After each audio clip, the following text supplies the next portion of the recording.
unapofanya masturbation unaathiri uwezo wako wa kusababisha mimba kwa mwanamke?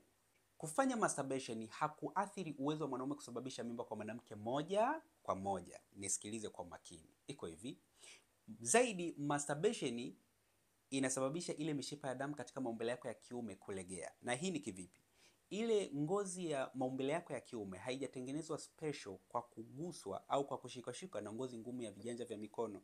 Ndio maana unapofanya masturbation kwa muda mrefu, uwezo wa usimamaji wa maumbile yako ya kiume huwa unapungua. Kinachotokea ni kwamba performance yako ya tendo inashuka. Sasa kushuka kwa nguvu za kiume haimaanishi kuwa hata uwezo wa kusababisha mimba kwa mwanamke unapungua. Unaweza ukawa na tatizo la nguvu za kiume. Yaani, unaweza ukawa na tatizo la kumwaga ndani ya dakika 2 au unashindwa kurudia tendo, lakini ukawa na uwezo wa kusababisha mimba kwa mwanamke. Kwa hiyo iko hivi, ikiwa kama unahisi unashindwa kusababisha mimba kwa mwanamke wako na unakumbuka nyuma uliwahi kufanya masturbation kwa muda mrefu, sasa nisikilize kwa makini.